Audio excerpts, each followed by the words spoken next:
Bonjour et bienvenue dans l'épisode 48 de la saison 2 de l'écriture d'un roman. Ce sera d'ailleurs le dernier de la saison, c'est pourquoi il est un peu plus long que d'habitude, je tenais à vous mettre le plus à jour possible. Alors aujourd'hui, je vous parle de prise de recul, de perfection, de l'édition, de recherche, de correction, de retour tardif de lecteur, de contraintes, de la voix du narrateur, de scènes de sexe, de la maîtrise de la technique et de bien d'autres choses. Bonne écoute à vous. Le mercredi 1er décembre 2021. J'ai pris pas mal de retard par rapport à ma deadline, enfin 4 jours. Je suis censée terminer maintenant le 19 décembre. J'espère rattraper ce retard dans les prochains jours parce que je me suis arrêtée là pendant quelques jours sur un passage qu'il fallait que je retravaille pour justement ne pas perdre le fil narratif de la relation entre mes personnages. J'ai avancé d'ailleurs plus vite que ce que je pensais là-dessus. Bon, après, j'en suis qu'à la moitié du travail, peut-être que ça va de nouveau ralentir dans les prochains jours, mais là, je suis revenue au moment où je m'étais arrêtée auparavant dans la poursuite de mes corrections. J'en suis à la page 121 sur 273. Mon texte a encore repris de l'ampleur, mais bon, c'est pas très grave si ça permet d'approfondir les choses. Ce sont des pages nécessaires.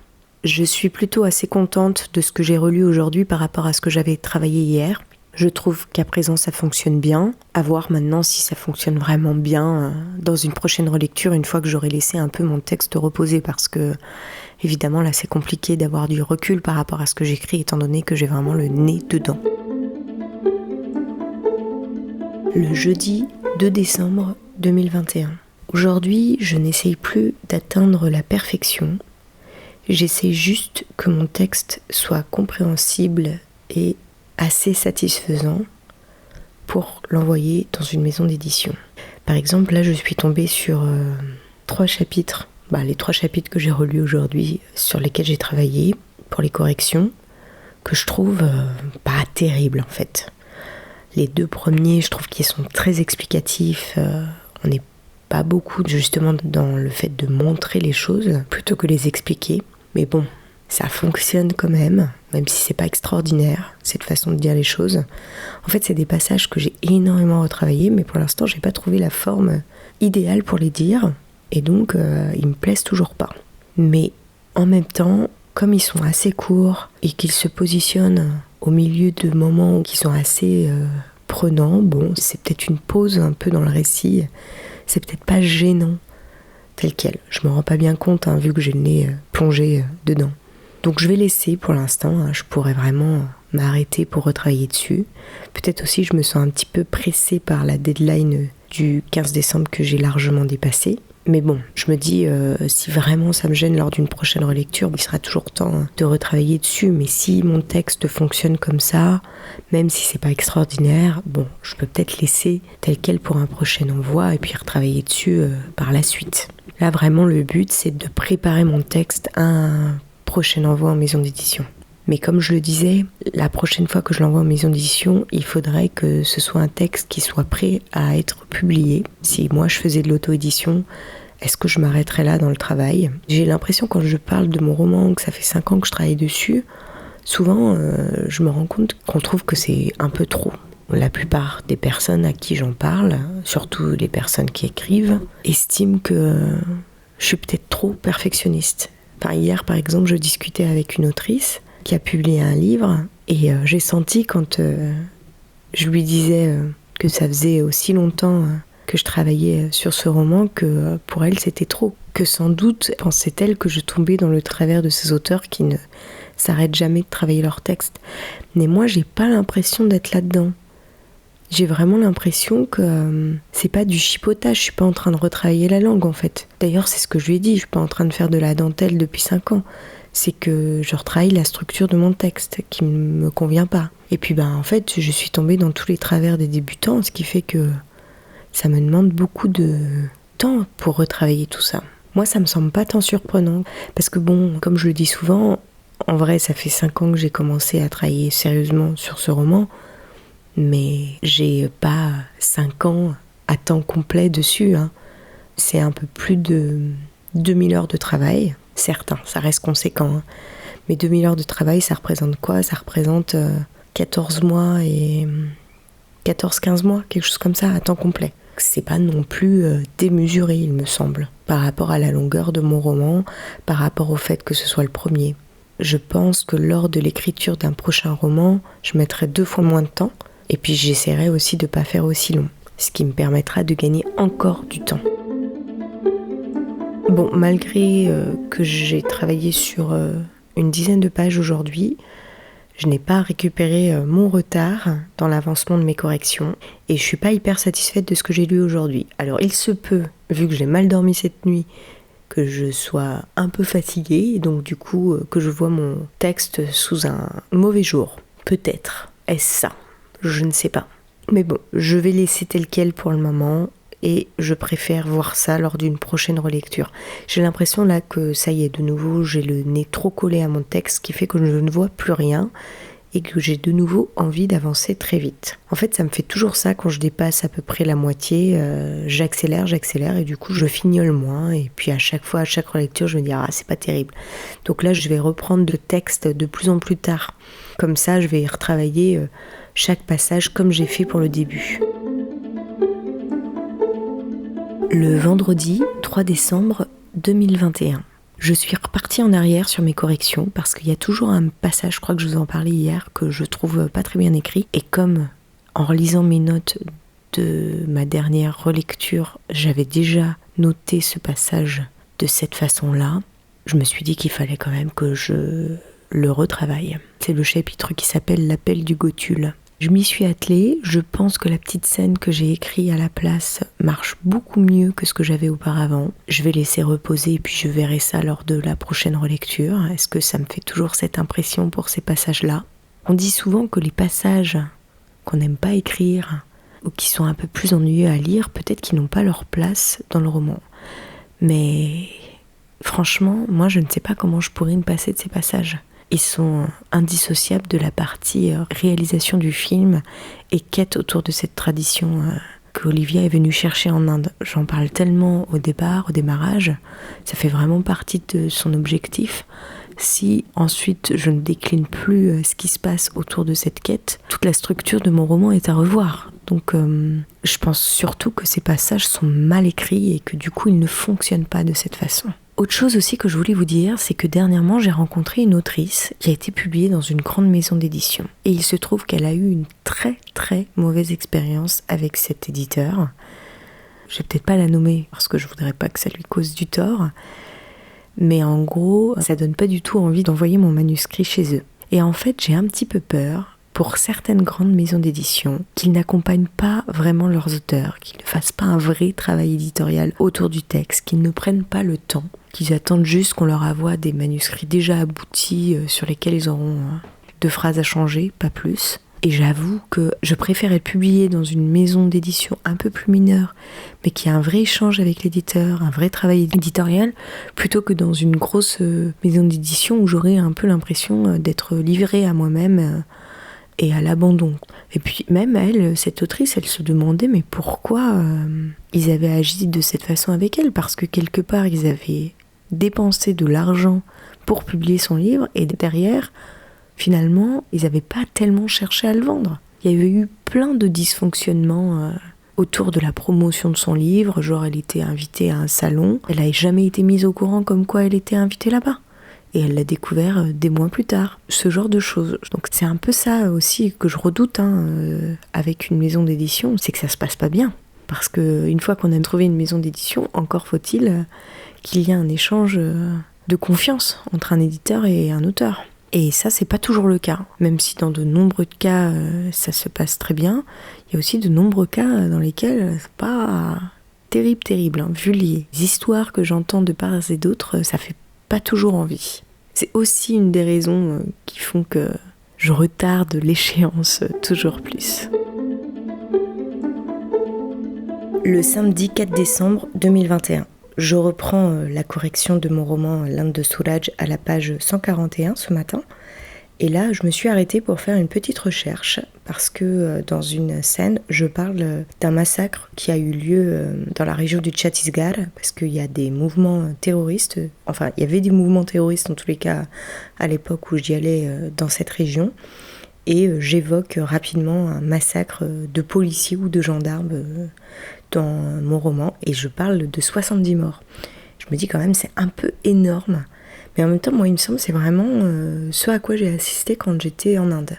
Sauf que du coup j'essaye de retrouver une information qui parlerait de cet événement, de ce massacre sur internet, et je ne trouve rien à ce sujet. Et je me dis, est-ce qu'un lecteur qui lit mon roman va croire au massacre de tant de policiers ? Est-ce que c'est crédible ? Et puis en même temps, est-ce que ça doit vraiment avoir eu lieu quelque part ? Moi j'y ai assisté, en tous les cas c'est ce que j'en ai compris. D'ailleurs c'était peut-être même pas des policiers mais des gendarmes ou des militaires. Je retranscris tel que j'ai compris les choses. Est-ce que c'est important que ça se soit vraiment passé tel que moi je l'écris ?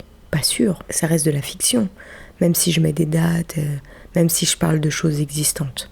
Il peut y avoir une part de fiction. Bon, j'ai rattrapé d'une journée le retard que j'ai pris, ce qui n'est pas énorme, par rapport à ma deadline. D'après mon retard, je devrais terminer le 18 décembre.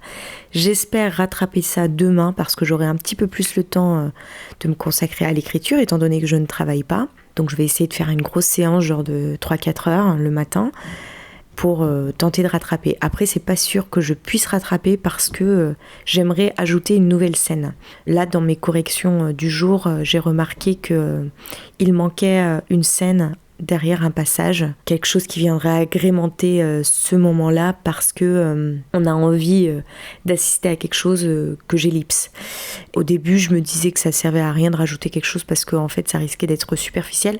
En fait, j'ai une scène que j'ai déjà écrite qu'il faut que je modifie un petit peu, mais qui pourrait prendre sa place à cet endroit-là et qui ferait avancer l'intrigue et qui aurait du coup toute sa justification dans le corps du texte. Parce que je voulais pas écrire une scène pour écrire une scène, pour qu'on voit un petit peu comment se joue la relation entre mes deux personnages. Il fallait que cette scène fasse aussi avancer l'intrigue. Je vais essayer de bosser là-dessus demain, voyant comment je peux intégrer cette scène dans le corps de mon texte. Alors j'ai terminé là, de travailler tout le passage où il fallait que je retravaille autour de la relation de mes deux personnages.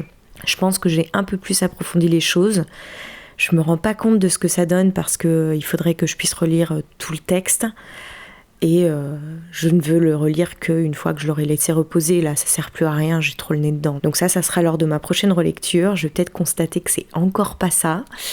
Et donc ça voudra dire encore des corrections, ce qui veut dire encore repousser l'échéance. Mais bon, c'est le jeu, hein.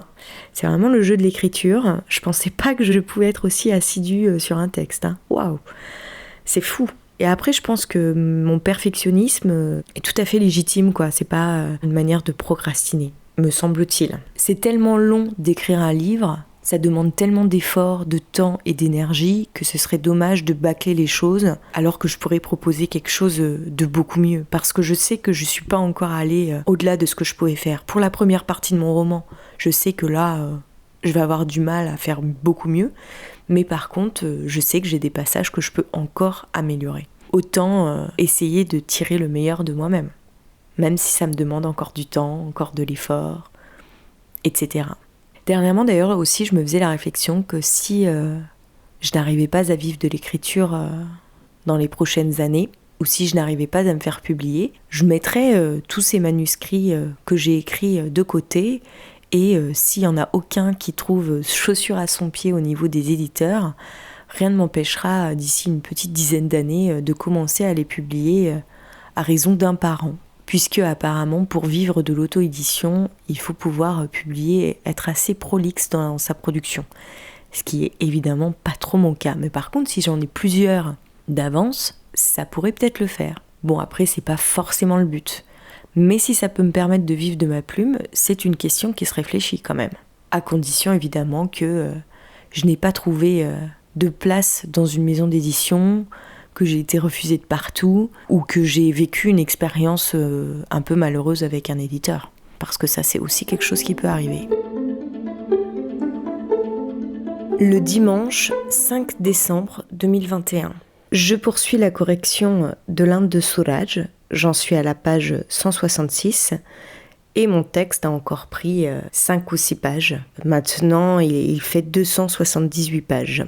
Voilà, puisque j'ai rajouté toute une scène que je trouvais qui manquait. Donc je suis plutôt contente, mais il faudra que je vois quand je relirai mon texte si elle s'inclut bien dans la continuité. Là, j'arrive pas trop à me rendre compte. Est-ce qu'elle apporte vraiment quelque chose ou est-ce que c'est un peu superflu ? Moi, j'ai l'impression qu'elle permet de mieux faire ressentir au lecteur de quelle teneur est la relation entre mes deux personnages. Mais est-ce que c'est pas une redite, un surplus un peu superficiel ? Une question que je me pose en ce moment, c'est pourquoi je n'ai plus de nouvelles du producteur-réalisateur.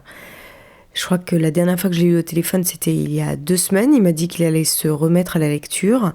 Alors, est-ce que depuis, il n'a pas eu le temps ? Est-ce qu'il a très peu avancé ?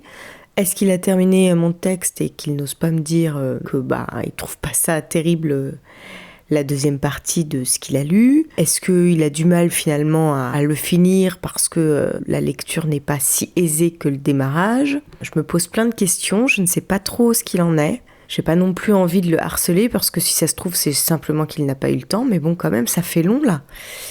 Ça, c'est toujours un petit peu délicat quand on fait lire son texte à quelqu'un. C'est que on est très empressé de savoir ce qu'il va en penser. Et s'il met un peu trop de temps à nous répondre, on a l'impression que ça lui a pas plu. Alors que, évidemment, que les gens n'ont pas que ça à faire, quoi. Mais bon, comme on est plein de doutes par rapport à son écriture, on a tendance à toujours supposer le pire. Là, je suis en train de travailler sur une scène. Et je me demande si elle n'est pas un peu trop intello, un peu trop complexe pour un lecteur. Est-ce qu'elle pose pas trop de questions ? Est-ce qu'elle a vraiment un intérêt dans le corps du texte ? Jusqu'à présent, je l'ai toujours gardée parce que je trouve qu'avec cette scène, on en apprend beaucoup plus sur cette tradition autour de laquelle se déroule mon histoire. Mais est-ce qu'on a vraiment besoin d'en savoir autant ? Est-ce que ces questionnements que peut avoir Olivia et qui moi-même m'ont porté en faisant mon film autour de ce rite vont intéresser des lecteurs ? Bon, je me dis, si moi je me suis passionnée sur le sujet, peut-être qu'il y aura d'autres personnes qui vont s'y passionner aussi, mais c'est pas sûr non plus. Depuis ce passage que j'ai dû retravailler en ce qui concerne la relation entre mes deux personnages, je dois beaucoup retravailler la structure de mon texte. J'ai fait pas mal de changements dernièrement et certains ne me plaisent pas trop tels qu'ils sont. Donc je reviens à une version antérieure, mais ce qui fait qu'il faut que je retravaille tout mon texte. Donc c'est encore un travail de structure plus qu'un travail de correction pur et dur. Ce qui fait que je prends beaucoup plus de temps que prévu. Et donc là, la deadline du 15 décembre est jour après jour de plus en plus compromise. C'est pas grave, hein, mais bon, disons que j'aimerais avancer plus vite. En fait, j'ai hâte de faire une nouvelle pause sur l'Inde de Solage pour me consacrer à mes autres textes, notamment à l'essai comique. J'ai une idée très précise de ce que je veux en faire, en tous les cas pour le premier livre. Je pense que je vais plutôt faire une série de romans qui pourraient se lire indépendamment les uns des autres, mais qui pourraient aussi s'intégrer dans une série autour d'un personnage qu'on suivrait dans ses pérégrinations amoureuses. Et chaque livre se présenterait un petit peu comme une comédie romantique. Elle en aurait plus ou moins les codes, mais en fait, comme ça serait dans une continuité, on se rendrait compte que c'est une fausse comédie romantique. Bon, je sais pas si je suis très claire, mais moi, l'idée que j'ai est assez claire. C'est drôle de voir comme tout le début de mon texte me semble très très clair. J'ai pas trop de mal à savoir comment les choses évoluent, etc., etc. Mais plus ça va, plus je m'embrouille, plus c'est le bazar dans ma tête et dans mon texte, plus je me dis il faut que je prenne du recul par rapport à mon texte. Ce qui est positif là-dedans, c'est que cette espèce de brouillon arrive de plus en plus tard dans le récit. Ça veut dire que, à force de retravailler, j'éclaircis mes idées. Et elles s'éclaircissent de plus en plus, ce qui fait que j'avance quand même. Le lundi 6 décembre 2021, je suis en train de lire un livre sur les coulisses de la création. Il s'appelle comme ça, le livre de Carole Beffa et Cédric Villani, qui s'entretiennent à propos de la création, justement. Donc Cédric Villani en tant que mathématicien et chercheur, il me semble, et Carole Beffa en tant que compositeur de musique, musicien, chef d'orchestre, etc. Donc chacun dans son domaine de compétences. Mais il y a évidemment plein de choses qui peuvent s'adapter à l'écriture, donc ça me parle pas mal. Et là, par exemple, il parle des contraintes. Et ils expliquent que la deadline et l'aspect pécunier peuvent parfois amener à travailler plus vite. Et l'un des deux dit que ce n'est jamais très bon d'avoir tout le temps pour produire quelque chose. Et je suis assez d'accord avec ce principe. Je pense que si j'avais une deadline à respecter pour l'Inde de Suraj, ça ferait longtemps que ce livre serait terminé. Mais en fait, quand on n'a pas de deadline, quand personne nous attend, c'est même pas qu'on procrastine, hein, mais c'est qu'en fait, ça s'étire dans le temps. On s'étale et c'est pas forcément bon. Enfin, c'est pas forcément bon, dans le sens que on va mettre plus de temps à faire les choses. On va peut-être faire les mêmes choses que si on avait moins le temps, mais dans un temps plus long, il me semble. Mais le problème, c'est que quand on écrit son premier roman, on n'a personne qui nous attend, on n'a personne qui nous met une deadline, et donc du coup, c'est à nous de nous en mettre, et c'est difficile à respecter quand justement personne nous attend. Enfin voilà, moi j'ai beau me mettre des deadlines...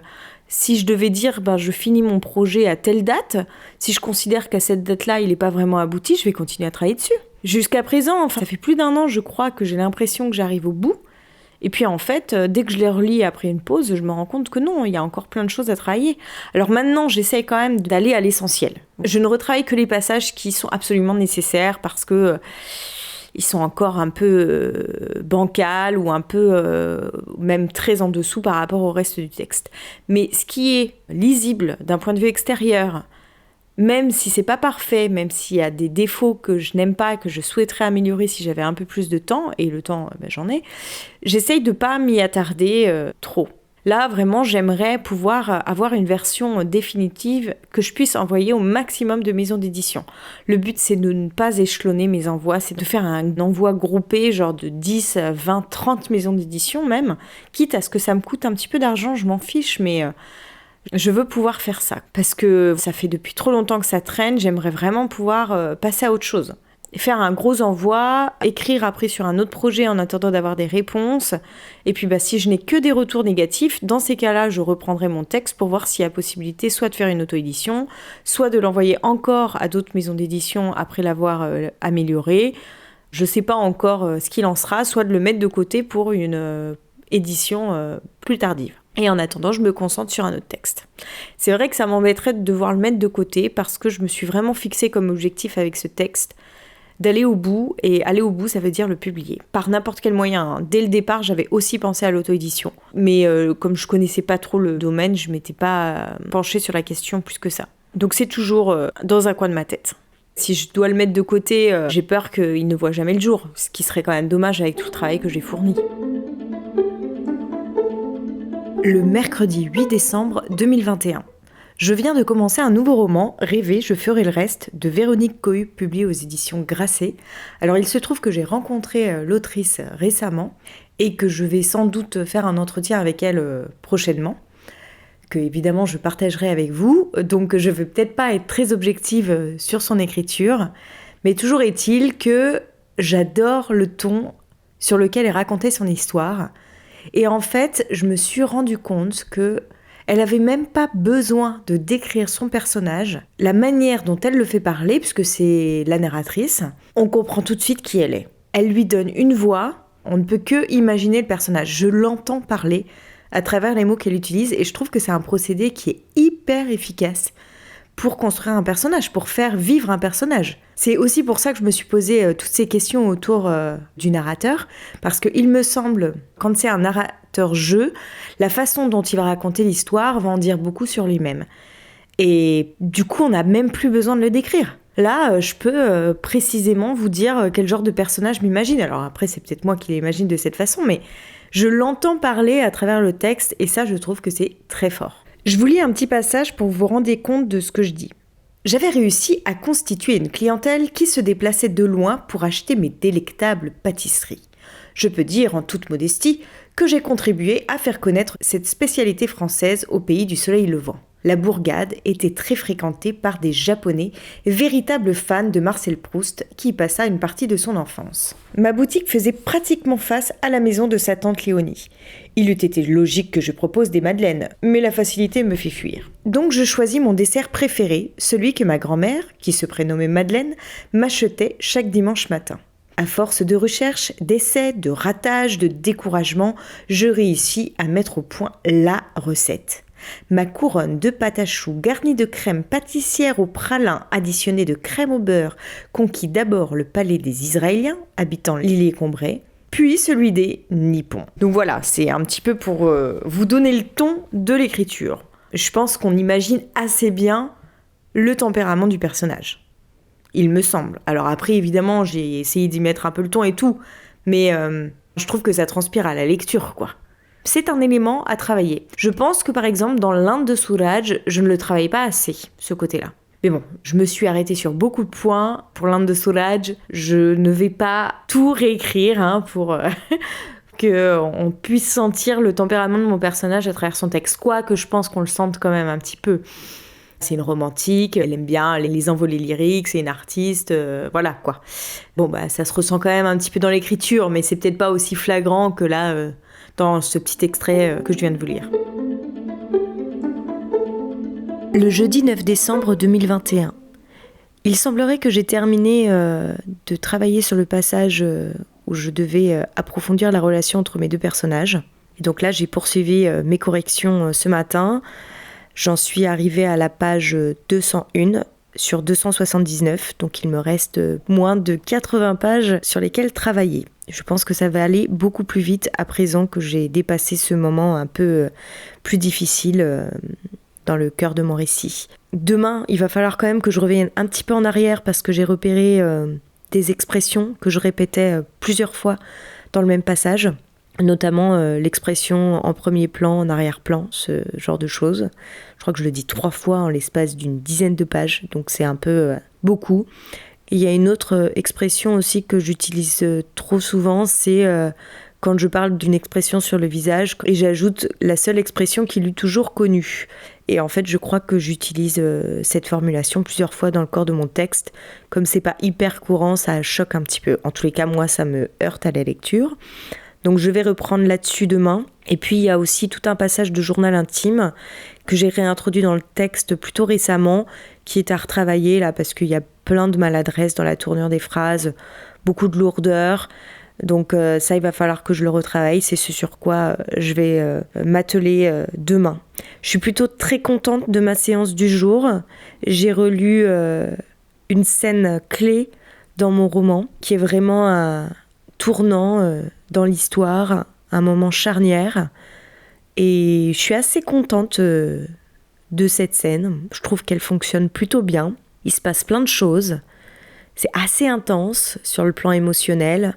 J'ai quasiment touché à rien. J'ai voulu avancer vite dans ma lecture. C'est aussi pour ça que j'ai pas fait les corrections des choses que j'ai vues, parce que je voulais avancer vite dans la lecture pour savoir si la continuité du texte fonctionnait. Parce que comme j'ai modifié l'ordre des scènes tout récemment, je voulais voir si ça marchait toujours.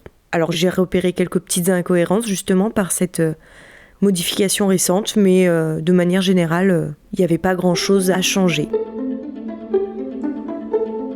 Le vendredi 10 décembre 2021. Un truc avec lequel je ne suis vraiment pas à l'aise depuis le départ, ce sont les scènes de sexe. Alors il faut savoir qu'avant il y en avait plein dans mon roman, mais que je m'en sortais pas vraiment bien. Je trouvais qu'elles n'étaient pas hyper subtiles, pas hyper bien écrites. C'est compliqué de trouver les bons termes entre ceux qui sont trop crus et ceux qui sont trop édulcorés et qui font un peu niais et cliché. Donc j'ai fini par les retirer parce que finalement ça mettait un fil narratif supplémentaire à mon roman qui n'était pas essentiel, qui alourdissait un peu plus le texte et qui créait la confusion parmi mes lecteurs. Mais en plus, j'étais pas du tout à l'aise à l'exercice et donc du coup, le résultat était un petit peu, même carrément médiocre, on peut le dire. Sauf que bon, il reste toujours quelques passages de sexe et j'arrive pas, c'est souvent avec des expressions toutes faites, ça me parle pas trop. Donc je suis allée un petit peu fouiller sur internet pour voir quels étaient les exercices que je pouvais faire pour travailler ce côté-là. Et je suis notamment tombée sur un site, alors je vais essayer de vous retrouver les références, je vous les mettrai dans la barre d'infos du podcast, ça s'appelle Envie d'écrire, ce site. Et je suis tombée sur un article 3 astuces pour écrire une scène de sexe crédible. Je trouve que les propositions sont intéressantes, je vais essayer de m'y atteler. Peut-être pas dans l'immédiat parce que là je suis en phase de correction, donc je vais pas m'arrêter pendant 3 jours sur l'exercice parce qu'à mon avis il va me falloir du temps avant de maîtriser un petit peu la technique. Et en gros, cet article propose plusieurs choses, de lister tous les mots qui se rapportent au sexe, de surligner ceux avec lesquels on se sent le plus à l'aise et qui correspondent au ton de notre récit, et ensuite d'écrire un petit texte avec les mots qu'on n'a pas surlignés, justement, pour voir ce que ça donne. Et ça peut permettre d'apprivoiser un plus grand nombre de mots. Donc ça peut être un premier exercice intéressant. Après, ça peut être bien d'écrire, alors ça pour nous, pas besoin de le partager après dans son roman, des scènes que nous, on a vécues autour de la sexualité, en essayant d'être le plus précis possible, le plus détaillé possible. C'est pour ça que je pense que ce texte, c'est bien de se dire qu'on le garde pour nous, comme ça permettra de se désinhiber un peu. Et puis après, peut-être qu'il y a des choses qui vont ressortir de ça, qui pourront être utilisées dans le roman. Donc là, voilà, je suis coincée avec un passage qui a trait à la sexualité et je trouve qu'il n'est pas très bon. Donc il va falloir que je m'y attelle très sérieusement. J'ai donc commencé à travailler autour de la sexualité en listant tous les mots qui s'y rapportaient, que ce soit les parties du corps, que ce soit des verbes, des noms, des actions, etc. Au début, ça a été de tête et ensuite, je suis allée chercher dans le dictionnaire des synonymes pour voir un petit peu les choses que j'avais oubliées. Et là, c'est ce sur quoi je me suis arrêtée aujourd'hui. Alors, je ne sais pas si c'est ça que je vais reprendre demain parce que du coup, ça m'arrête carrément dans mes corrections alors que je voulais avancer là-dessus. C'est quelque chose qu'il va falloir que je travaille, ça c'est sûr. Après, est-ce que c'est vraiment indispensable pour ce roman ? Bon, c'est pas certain.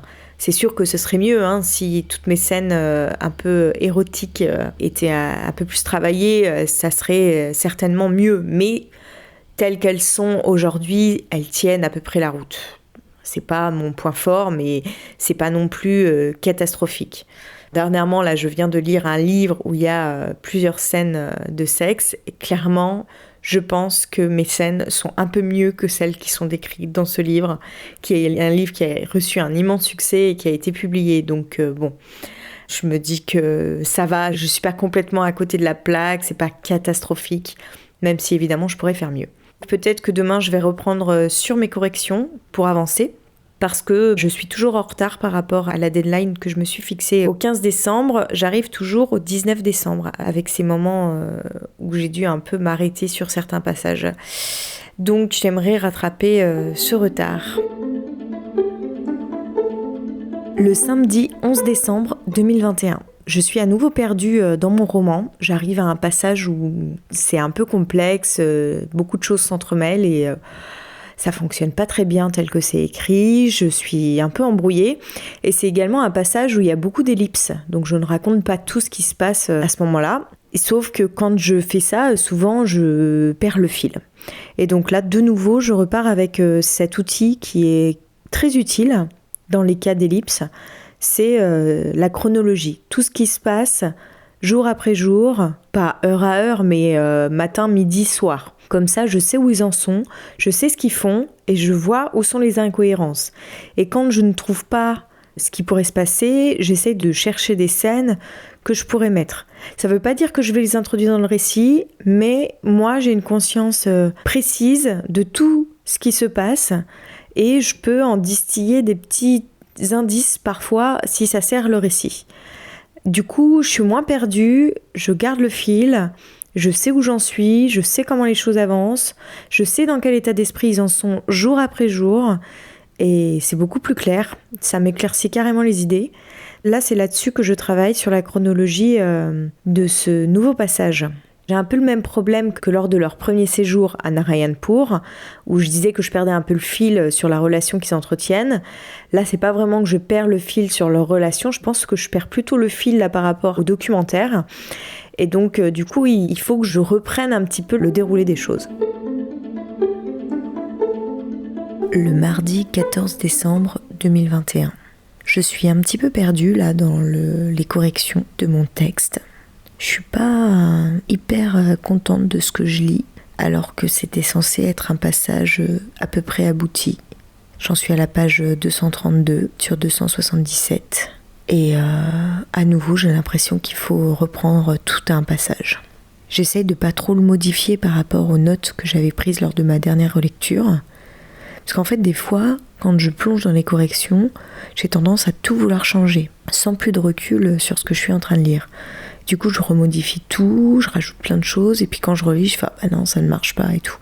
Donc là, je préfère vraiment corriger que ce que j'avais noté dans mes notes, quitte à approfondir ces corrections lors d'une prochaine relecture. Parce que j'ai peur d'en faire trop, et puis finalement, d'être toujours insatisfaite. Mais du coup, ça m'énerve parce que j'ai l'impression que je suis pas encore prête d'avoir terminé, quoi. Que c'est un travail sans fin. Mais en même temps, comment me contenter de ce que j'ai fait ? Là, ça marche pas, encore une fois. Comment me contenter de ça ? Je peux pas envoyer ça en maison d'édition. Bon, bref, on verra ça demain. Ça fait déjà 3 jours que je suis dans cet état d'esprit et ça impacte beaucoup sur mon moral. Je viens juste de lire un passage dans le livre sur les coulisses de la création de Carole Beffa et Cédric Villani. Et ils expliquent que des fois, on peut trouver qu'une œuvre pêche un peu quand il y a un problème dans l'artisanat, quand on ne maîtrise pas tout à fait l'artisanat de fabrication, on va dire, les techniques de fabrication. Et en fait, j'ai vraiment l'impression d'être dans cette figure-là avec l'Inde de Suraj. C'est-à-dire que je me suis lancée dans un projet bien au-dessus de mes moyens par rapport aux techniques que je maîtrise pour le moment. Et j'ai presque envie de laisser un peu reposer, de travailler sur un autre texte, pour y revenir ensuite, parce que là, je ne m'en sors pas. Et franchement, j'ai beau tout essayer, ça ne marche jamais. Donc je ne sais pas trop quoi faire en fait, ça me désespère. Là, ça fait trop longtemps que je travaille sur ce texte. Et c'est pas parce que je suis perfectionniste, c'est juste que je ne maîtrise pas les techniques. Et que j'ai beau retourner les choses dans tous les sens, comme il y a un problème de technique, ça ne marche pas. Le mercredi 15 décembre 2021. Aujourd'hui, c'est censé être le jour de ma deadline. Et pour le coup, je n'ai même pas écrit. Déjà, j'avais besoin de dormir un peu plus longtemps. Donc je me suis réveillée plus tard que d'habitude. Mais bon, ça m'a fait le plus grand bien, hein. Des fois, il faut savoir aussi lever le pied. Donc il me reste une vingtaine de minutes avant de partir au travail. Donc ça vaut pas vraiment le coup d'entamer une séance. Mais c'est surtout que je ne sais plus quoi faire. Ça fait quelques jours là que je me bats avec mon texte, que tout de nouveau a l'air d'aller de travers et que je ne sais plus du tout dans quelle direction aller. Je suis un peu désespérée parce que depuis le temps que je travaille sur ce roman, je n'arrive pas à m'en sortir. Et je ne sais pas à qui m'adresser ou comment faire moi toute seule avec ce texte.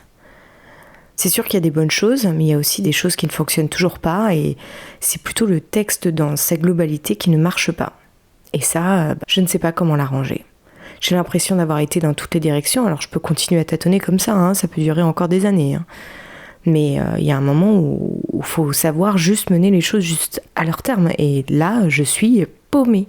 Alors je me dis, est-ce qu'il faudrait pas que, vu que je n'en peux plus là, vu que je m'arrache les cheveux à chaque séance d'écriture, que j'en ressors plus défaite que si je n'avais pas écrit du tout, est-ce qu'il ne vaut pas mieux que je laisse un petit peu reposer tout ça plutôt que de continuer à m'acharner sur un texte qui ne veut pas s'améliorer ? Peut-être que ça va me refaire comme la dernière fois. Je fais une pause, travaille sur autre chose, et puis à un moment ou à un autre, j'aurai envie de reprendre ce texte. Parce que là, je ressors de mes séances encore plus dépitée que jamais, et j'ai envie d'abandonner. Alors je sais que je n'abandonnerai pas, mais ça a vraiment une influence sur mon moral en fait. Ça me déprime. Quand je sors d'une mauvaise séance d'écriture, la journée qui se passe derrière se passe pas très bien. Je suis pas en forme parce que c'est comme si je perdais un peu le sens des choses. Ouais, l'écriture c'est très important pour moi. Et de me rendre compte que je suis pas capable d'écrire un roman jusqu'au bout, d'être satisfaite de ce que j'ai écrit, ça me désespère un peu. Surtout après autant de temps. Bon, ça ferait quelques mois que je serais dessus. Bon, je me dirais, c'est un petit peu normal. Mais là, ça fait plus d'1 an. À temps complet, hein, parce que là, je parle vraiment de mon temps condensé. Et c'est pas possible. Hein. Donc je vais un petit peu peut-être aller explorer les pistes qui s'offrent à moi, voir ce qui existe en termes de coaching, en termes d'école. Mais j'arrive pas en plus à savoir ce qui me manque vraiment. Est-ce que c'est une question de technique, donc d'artisanat en fait, que je me maîtrise pas très bien, ce qui fait que j'ai du mal à terminer ce roman, ou est-ce que c'est plus une question d'expérience ? Bon, ça doit sans doute être les deux. Hein. Mais du coup, je ne sais pas à qui m'adresser, parce que dernièrement, j'avais rencontré quelqu'un qui pouvait faire du coaching d'auteur, mais les services qu'elle proposait répondaient pas trop à ce que j'attendais. Quelles sont les solutions qui s'offrent à moi ? Parce que là, c'est sûr, j'ai un problème avec ce texte, je n'arrive pas à le terminer toute seule, qu'est-ce que je peux faire ? Après, peut-être il faut aussi que je me fasse confiance. J'ai toujours tendance à chercher les solutions à l'extérieur de moi plutôt qu'en moi. C'est pour ça aussi que l'idée de la pause peut peut-être être intéressante. D'autant plus que, au-delà de ça, je n'ai toujours pas de nouvelles du producteur-réalisateur à qui j'ai envoyé un petit texto dernièrement. Et il m'a répondu à plein de choses, sauf par rapport à mon texte. Donc bon, je crois qu'il n'a pas trop eu le temps non plus de le lire, mais c'est pas très rassurant non plus. Parce que même si c'est une histoire de temps, ça veut aussi dire qu'il n'a pas pris le temps de se replonger dans mon roman parce que ça le passionne pas au point qu'il puisse plus s'arrêter. Donc bon, évidemment, c'est pas hyper bon signe quoi pour ce que j'ai écrit. Je suis super déçue de moi, de constater que mes capacités sont un peu faiblardes pour le moment. En commençant à faire ce podcast, c'était juste après le confinement de 2020, je m'étais dit que c'était une bonne idée de le commencer maintenant, parce que en l'espace d'un an, j'avais le temps de terminer mon texte, de le proposer en maison d'édition et peut-être d'être retenu quelque part. Sauf que là, ça fait 1 an et demi que j'ai commencé ce podcast et je suis toujours en train de m'arracher les cheveux pour juste terminer d'écrire ce texte. J'ai l'impression que pour vous, c'est peut-être un peu redondant. Je me pose de plus en plus de questions. Est-ce qu'il ne faudrait pas que j'arrête ce podcast ? J'ai déjà reçu des messages de certains d'entre vous qui me disaient qu'ils adoraient suivre mes pérégrinations. Donc ça fait super plaisir déjà de lire ça. J'ai l'impression de ne pas faire ça pour rien, de ne pas me répandre sur la toile pour personne. Mais c'est vrai que, est-ce que ça vous apporte vraiment quelque chose ? En gros, il faut savoir que j'ai une 60aine d'auditeurs fidèles, on va dire. Le rapport retombée et productivité est peut-être un petit peu démesuré. Je me demande toujours, est-ce que ça m'apporte aussi quelque chose de faire ce podcast ? Est-ce que des fois ça me bloque pas plus dans l'écriture de mes textes ? À la base, j'avais envie de faire ça pour un peu me faire connaître et partager autour de l'écriture, créer aussi une petite communauté autour de l'écriture, pouvoir partager sur des sujets. Mais finalement, j'ai peu d'échanges avec les personnes qui me suivent. Je trouve ça dommage. Et puis j'ai plus l'impression d'être redondante, de me répéter, de tourner en rond. Et plus ça va, plus je me dis, mais je me demande si ça vous apporte vraiment quelque chose. Parce que le but, c'est pas non plus de, moi, étaler ma vie et mes déboires autour de l'écriture de mon roman. Est-ce que vraiment ça a un intérêt quelconque, quoi ? D'autant plus qu'aujourd'hui, ça devient compliqué pour moi de faire ce podcast en plus de mon travail. Parce que ça me rajoute 4-5 heures de travail par semaine, rien que là-dessus. Et je les gratte un peu, ces 4-5 heures, c'est compliqué de les trouver. D'autant plus qu'à côté, je gratte 5-6 heures pour écrire sur mon roman dans la semaine. Donc ça fait presque 10-12 heures de travail en plus de mon boulot qui me rapporte de l'argent. Ça commence à tirer un peu. Donc ouais, c'est vraiment une question que je me pose. Et puis voilà, je me dis, tout le temps que je passe à faire ce podcast, je pourrais peut-être le consacrer à l'écriture. Il y a ça aussi qui rentre en jeu. Vu que là, j'ai beaucoup moins de temps pour moi, est-ce qu'il ne faut pas que je priorise ? Et ma priorité, ça reste l'écriture. La communication qu'il peut y avoir autour de l'écriture, ce n'est qu'un plus, c'est la cerise sur le gâteau. Alors, plutôt que de reprendre les corrections là où je les ai laissées hier, j'ai réfléchi autour de mon texte. Vu que de toute façon, je ne disposais que d'une 20aine de minutes pour travailler sur mon roman ce matin, ça ne servait à rien d'entamer une séance. Puis des fois, c'est bien de prendre du recul, de prendre de la hauteur et de se dire « bon, je fais quoi là ?» J'ai étudié toutes les options qui s'offraient à moi. Il y en a plusieurs. Tout d'abord, je pourrais continuer à m'acharner sur les corrections pour aller jusqu'au bout de mon roman. Mais le problème, c'est que j'ai plus du tout de recul par rapport à ce que je fais. Et il faut savoir que quand on fait beaucoup de corrections, tout son texte s'en trouve transformé, pas seulement les passages qu'on corrige. Et du coup, c'est compliqué d'avoir une vue d'ensemble du tout. Sauf que sans cette vue d'ensemble, on risque de faire n'importe quoi. C'est ce qui m'est souvent arrivé d'ailleurs. Donc là, j'ai l'impression que si je continue à m'acharner, je risque d'aller dans la mauvaise direction. Donc ça serait plutôt une perte de temps qu'autre chose. La deuxième option, c'est de faire une pause d'1 mois. À chaque fois, moi, je fais des pauses d'1 petit mois. Et ensuite de relire, de prendre des notes et de reprendre mes corrections là où il commence à y en avoir. Donc relire tout le texte. La troisième option, c'est de relire le texte à partir de la rencontre entre mes 2 personnages et de reprendre les corrections à partir du moment où je les note. La quatrième option, c'est de relire tout le texte à partir de la rencontre entre mes 2 personnages, de prendre des notes et de commencer les corrections là où je les ai laissées cette fois-ci, quitte ensuite à revenir encore en arrière dans le roman pour reprendre les premières corrections. Parce que sinon, je vais jamais avancer sur la fin. C'est-à-dire que je corrige vachement le début, je le manipule beaucoup. Et puis à un moment, je m'épuise à la tâche. Il y a eu tellement de transformations que je suis perdue, je ne sais plus où j'en suis. Et donc, je fais une pause, je relis tout, je reprends mes corrections au même endroit où j'ai déjà corrigé. Et puis j'arrive toujours au même endroit où je m'arrête, où je ne sais plus où j'en suis, etc. C'est un cercle vicieux dans lequel je n'avancerai jamais. Donc je pense que la quatrième option, c'est celle-là que je vais faire. Je vais faire une pause d'1 mois. Je vais reprendre la lecture à partir de la rencontre entre mes 2 personnages. Parce que c'est surtout à partir de ce moment-là que ça pêche un peu. Je vais prendre des notes et je vais commencer à corriger à partir du moment où je me suis arrêtée dans ces corrections de ces derniers jours. Donc aux alentours de la page 220.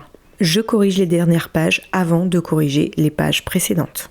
Et puis de toute façon, là en ce moment, comme je ne peux plus voir mon texte, je pense que c'est la meilleure solution.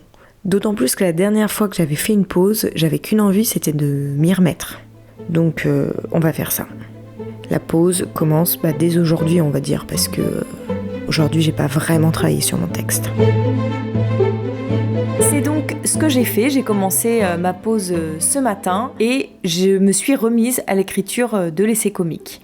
Mais cette deuxième saison se termine ici et je vous avoue que comme j'en parle un peu dans cet épisode, je ne sais pas encore si je vais pouvoir repartir pour une 3e saison l'année prochaine. Alors j'en ai très envie, malgré tous les doutes que je peux avoir, que je vous ai un petit peu évoqués dans cet épisode. Mais en fait j'ai quand même beaucoup moins le temps de m'y consacrer et comme je le disais, il va falloir que je priorise. Il y a des choses dont j'ai besoin pour être bien dans ma vie que j'ai absolument plus le temps de faire et je ne vois pas pour le moment d'autre solution que d'arrêter ce podcast dans les prochains temps. Je vais quand même continuer à m'enregistrer, je vais voir ce que je ferai de ces enregistrements. Je vais essayer de communiquer un petit peu plus sur Instagram à propos de l'avancement de mon écriture vu que je le ferai moi ici.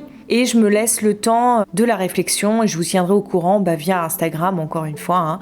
Donc pour ceux qui ne me suivent pas encore, ceux qui ont envie d'échanger avec moi, vous pouvez me retrouver @Aurélia Horner. J'espère juste que l'aventure ne s'arrête pas ici, mais on verra dans les prochains temps ce qu'il en est. Pour cette fin d'année, en tous les cas, je vous ai préparé une petite surprise sur YouTube, une nouvelle vidéo autour de la littérature qui sera disponible dès samedi 14h sur ma chaîne YouTube Aurélia se raconte. Un immense merci à vous pour votre écoute, pour votre fidélité, pour avoir suivi toutes mes pérégrinations durant ces presque 2 années. J'espère que ce n'est qu'un au revoir. Il ne me reste plus qu'à vous souhaiter de très belles fêtes de fin d'année. Au plaisir de vous retrouver.